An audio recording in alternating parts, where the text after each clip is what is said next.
Hey guys, what's going on? Sham Kumar here, the Minister of Everything. Today I want to talk to you about the philosophy of the entry-level and intermediate-level camera and why I think the G100 embodies that philosophy. Stay tuned.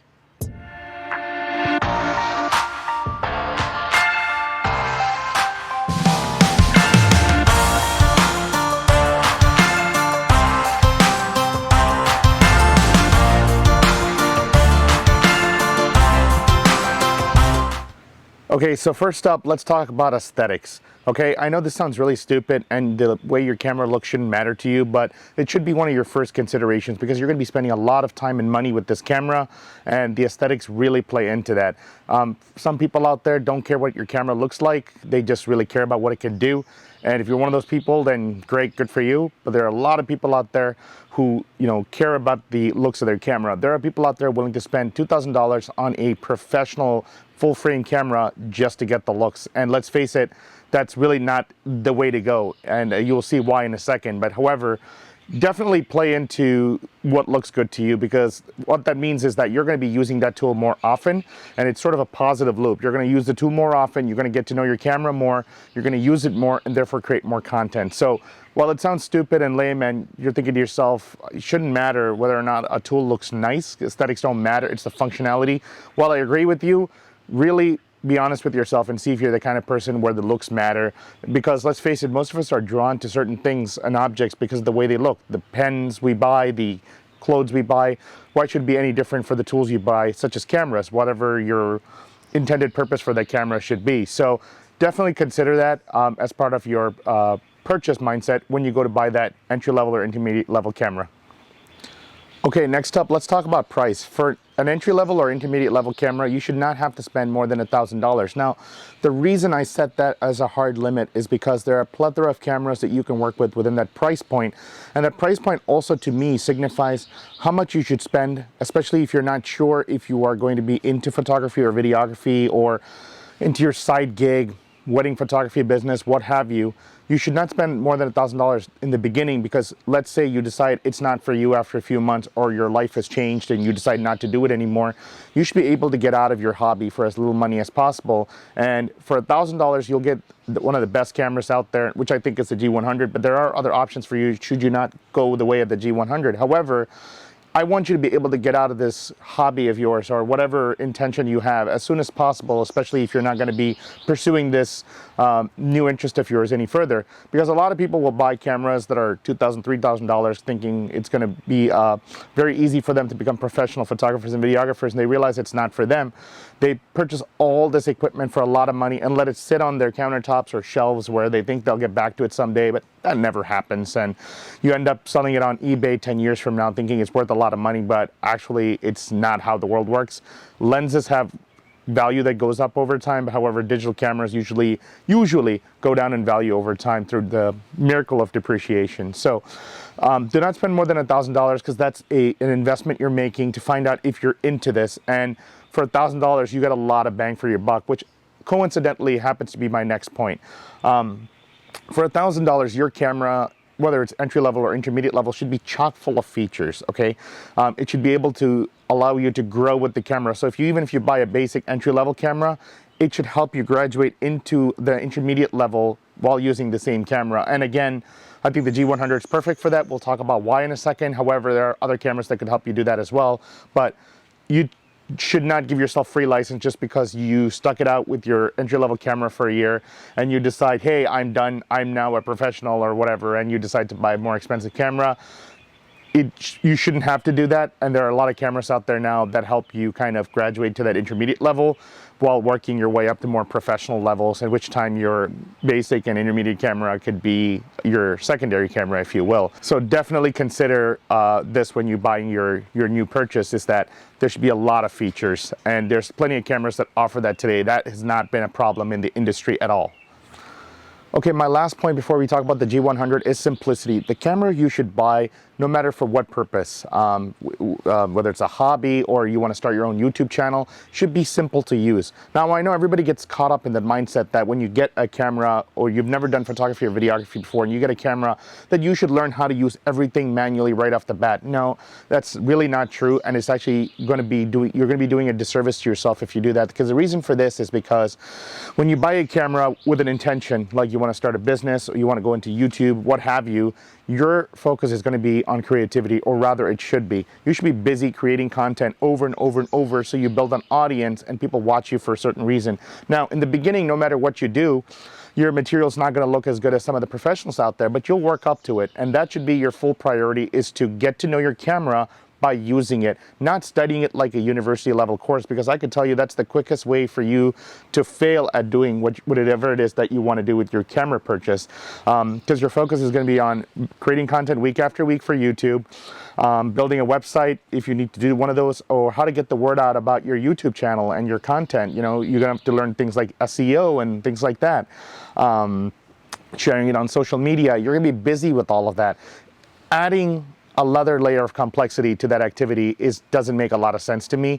So therefore, the camera you should buy should be very simple to use. This is why I don't encourage you to spend more than $1,000, because I don't think you need to get more complicated cameras to make good content. You need to start filming to make good content. So that should be your primary focus when you buy the camera. So the camera that you buy should be able to support that initiative. And the last thing is that, you know, you can learn the manual features of your camera. However, it should be through a technical limitation. So for example, you want to do something that you think your camera cannot do, or you want to learn how to do. You can read the manual, look it up on YouTube, search that camera that you own and how to do something. If you want blurry backgrounds or something else, or some sort of fast to slow kind of like scenic shots, things like that. You can learn that over time. So don't beat yourself up and try to learn everything manual, because again, you're going to bite off more than you can chew, and you get yourself to that position I talked about earlier where you just give up because your memory and mind is on a sensory overload, and nobody wants that. So with that, let's talk about how I think the G100 fits into the perfect philosophy of an entry-level and intermediate-level camera. All right, let's talk about aesthetics. Most people, like I said, who are willing to spend more money on a more professional camera, a more complicated camera, often do it for aesthetics, okay? So they buy cameras because it makes them look really professional or cool, and they think that'll psych themselves into making better content. However, this is really not the case. Again, don't spend more than $1,000 and spend it on the G100 instead, which costs less than that, which we'll talk about in a second. However, if you look at the way the G100 looks, it looks like a professional DSLR camera, and that is what most people who have no idea about photography or videography or getting into it associate a professional camera with. So by maintaining the look of a professional camera and not costing as much, you're really getting your bang for your buck when it comes to aesthetics. Now, the little bump out here with the Lumix badge on it really helps give it that panache, giving it an impression that it's a very complicated camera, while it really isn't. To me, this looks and embodies what a professional camera should look like without having to pay the price tag for that look. Okay, let's talk a little bit about price. For the G100, there's a large fluctuation in price in the market, and in the post-COVID world, or what I hope is a post-COVID world, prices are all over the place. Currently in June 2022, the kit, which is basically the camera and the grip for this, retails at $799 USD. However, the camera itself is discounted during major US holidays to $599, and you can buy the grip separately for another $99. So $599 plus $99, so you're spending about $700, which is $100 less if you buy these two components separately as opposed to together by June 2022 prices, which makes absolutely no sense. Usually the kit used to be, at least for the G100, and the grip used to be a little bit cheaper if you bought them together. However, now we're in a weird situation. So by the time you watch this video, things might be different. However, keep an eye on the prices of the grip and the camera by itself, as well as the price of the kit, in case the kit costs more by $100 when you're ready to buy, which makes absolutely no sense. But the camera itself retails for about $600. Like I said, it's often discounted to that price. So do stick around for the holiday season if you're intending to purchase one in 2022. Major US holidays. If you're abroad, whatever holidays you celebrate, look for deals from your local camera retailer at that time, because you never know, you might get a deal. And because the G100 has been out for a little while, you might get a bigger, steeper discount in the coming weeks and months. I'm not sure. So it's important to keep an eye on the price of the kit.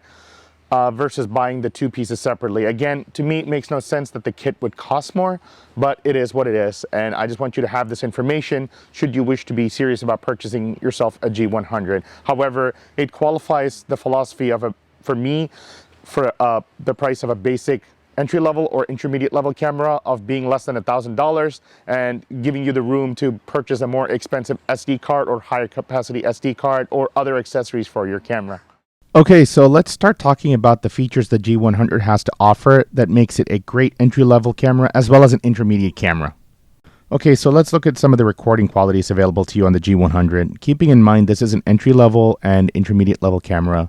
So you got 4K at 30p, you got 4K 24p, Full HD, which is basically 1080p, you have 60p, and obviously 30p and below.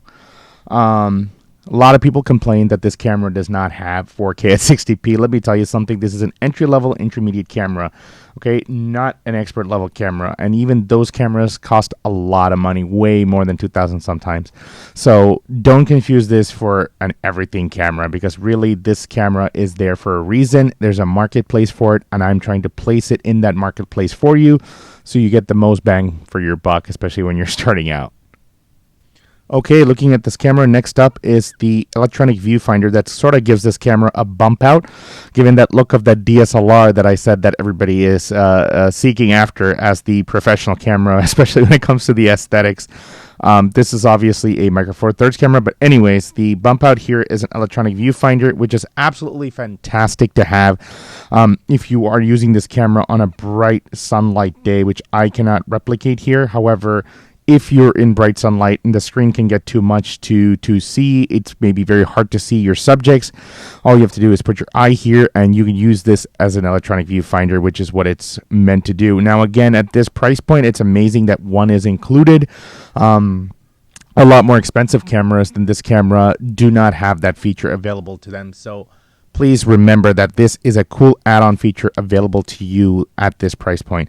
Next up is the flippy screen itself. Obviously, it could do vlogging. That's what the camera was really built for, as the original intention. Therefore, it has that flippy screen that you could look at when you are vlogging. You can look at yourself, and with the grip, it becomes a very formidable camera indeed, especially if you're going to do vlogging or other video shooting in general. Okay, next up, let's look at the fact that this camera is a Micro Four Thirds camera, which makes it very much a formidable camera in the entry-level intermediate lineup for the price point, because a lot more expensive cameras than this come with a 1-inch sensor, which is extremely small. And as you know, or may not know, in photography, videography, the larger your sensor, the more light it collects. So therefore, the performance of that camera will be better in low light, and you'll have sharper images in good light. Now, in low light, until you go to sort of full frame, the performance shouldn't be extremely good, and it's no different for this camera. However, it will perform way better than if you bought a 1-inch sensor camera. You could use that in low light much better on this one, because it's a Micro Four Thirds sensor, which is basically light years ahead of a 1-inch sensor. And again, you're getting that at below $1,000. The reason I'm reiterating the price over and over and over again is because the number of features available for you at this price point is really incredible. Now, next up, we're going to be talking about a very cool feature, not only from a usability standpoint, but from a standpoint of aesthetics. The fact that you can remove this lens. You can remove this lens and place on this camera any Micro Four Thirds camera lens. It does not have to be made by Panasonic. It could be an Olympus or another third-party manufacturer. This doesn't put power between your legs. I don't know what will. This is one of the best features of this camera, again, at this price point, that you could interchange a Micro Four Thirds lens, and that's really cool. What it also gives you the capability to do is when you decide to graduate up to more professional cameras, such as the GH5 or GH6, what you're going to end up is a situation where you'll be able to use some of the lenses, not some, actually all of the lenses you bought for this camera on that camera as well. So the lenses you buy for this camera aren't going to go to waste. Now, if you want to buy more and more professional camera lenses, it's going to cost you more. Sometimes it might cost you more than the body of this camera itself. But however, I want you to keep in mind that the lenses you buy for this camera won't go to waste, especially if you decide to stay with the Micro Four Thirds architecture, whether with Lumix or another lineup from another manufacturer. As long as it's micro four thirds, the lenses are interchangeable. So that really opens up your world, especially if you want to take yourself seriously and go to the next level with the GH5, GH6, all professional cameras for filmmakers that uses micro four thirds lens. And then this can become your backup camera. So definitely keep that in mind. It's one of the hottest selling features of this camera. And even if you don't decide to change the lens on this ever, you have the versatility and that feature is available for you there without having to spend $2,000 to $3,000 just to get that feature, because you think it's cool to look at and you think you'll expand into a whole fleet of lenses someday. But at least you could do so. And again, I'm sure you're tired of me hearing me say this, but below $1,000. And the kit lens that it comes with is a 12 to 32, which is really versatile, more than enough for anything you want to do, especially in the beginning. Your purpose for this camera would a lot of it, which would be vlogging, because it's built for that. However, it's a very versatile camera and a very versatile lens. Okay, so we're continuing on with the features of this camera. So going into picture profiles, you have the standard, you have vivid, natural, monochrome, and so on and so forth. Now, the interesting things that are included with this is obviously a custom picture profile that you can set yourself, but it also includes Cine-like D, which is usually found in more professional cameras. But for me, the most cool is this one, the V-Log. V-Log allows you to record in flat color profiles for your videography. And the cool thing about that is that if you do decide to go and work on more serious cameras someday, understanding how to do color grading and things like that, V-Log is an absolute must to have. But what's cool about this is that this feature is included free in this, and some of the more professional cameras that Panasonic used to make, like the GH5, it used to be an add-on feature that you would have to pay for. It's included for free with this, which means that if you do want to graduate to more professional color grading video editing programs, you could shoot flat footage using the V-Log and then practice color grading on that at your leisure. So it kind of builds on that capacity to grow with this camera and go into the intermediate level, which is embodied by this one feature among the others I just told you. However, the V-Log is a great way for you to practice color grading without having to spend too much money on a camera. Now, if you practice V-Log color grading with this camera, the GH5 and the GH6 will be a breeze for you, and you don't have to buy those cameras just to get into V-Log. This feature is not a must. If you don't know what it is, it's not a big deal. It's sort of an advanced feature, but it's included for free with this if you wish to practice. It's 8-bit 420 color grading, color profile. However, if you don't know what that means, it's not a big deal. But again, at an entry-level, intermediate-level camera price, and the intent of this camera is an entry-level or intermediate level, it's cool that V-Log is included. Even if you wish to take part in using that feature at a later time, it's built in for you. And to me, that is really cool. I think they did it to give you a taste of what's to come with the Panasonic lineup, should you wish to spend more money and move up to the GH5, GH6, what have you, or even their full-frame camera, the S5.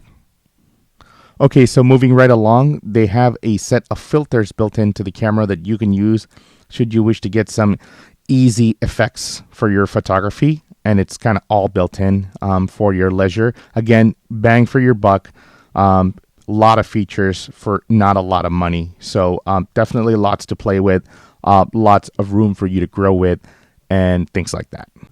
Okay, next up is one of the coolest features of this camera, and that is the built-in microphone on this camera, which is absolutely indispensable because unlike other built-in microphones on many other cameras in the industry, this is the only one as of June 2022 to have the Nokia Ozo technology, which follows your voice wherever you are in the shot when you're vlogging, as well as if you're behind the camera, and there's numerous settings you could do so that your voice is always being recorded.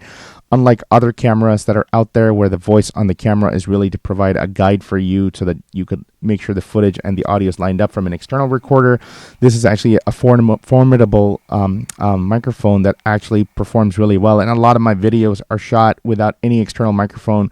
I'll leave the link to one or two in the description below so you can check it out.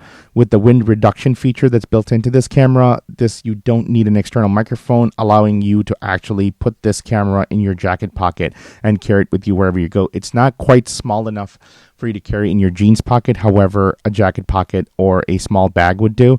And the lightweight of this camera really allows you to kind of bring it with you wherever you go. And that's really the intention of this camera, is for you to go out and make some content, and it's readily available to you at a moment's notice. Okay, the last thing I want to talk about is simplicity. This camera is just ready to go. As you saw, all the features are easy to use. You just turn it on and then you get going. What this camera is not going to do for you is provide you with a rich experience if you want to operate the camera manually. There are features that you could grow into and learn how to use manually. However, this camera lacks a focus ring and therefore does not have manual focus on the lens itself. It has a very atypical way of doing manual focus, whereby you use the back screen to tell the camera where to focus in terms of distance from the camera to the subject itself. This is not a typical experience for you to use in other cameras, and therefore I don't want you to get into the idea of manual focus using this camera, especially since this experience probably will not transfer to other cameras that you'll be using. Even if you are using Panasonic, you could have better manual focus experience there. This camera is built for beginners and intermediate level people, like I told you, so do not waste your time learning manual or too many manual features on this camera, because really it's there for you to get into the idea of how to take pictures and how to make videos. And, people talk about, you have to learn how to drive a car manually. And I'm thinking to myself, why? Unless you're really into cars and you want to race cars, in which case a manual is absolute must. Other than the nostalgia of it, I don't really see the purpose of it. Cars are starting to drive themselves now. So similar with cameras, do not learn something unless you need to, because the reason for that is, again, your focus and energy should be into content creation, especially in the beginning. As you work your way up to more complicated situations and scenarios, and you have enough experience under your belt, you've made over 100 videos, you're now an expert, you're limited by the G100, then you can start learning manual aspects of a more complicated camera. Until then, try to get used to learning how to use the camera and go out and create lots of cool content and start your own side gig, YouTube business, hobby, whatever, because I understand not everything's about money. So I hope you liked this video. If you do, or if you did, please like, subscribe, and I will see you all next time.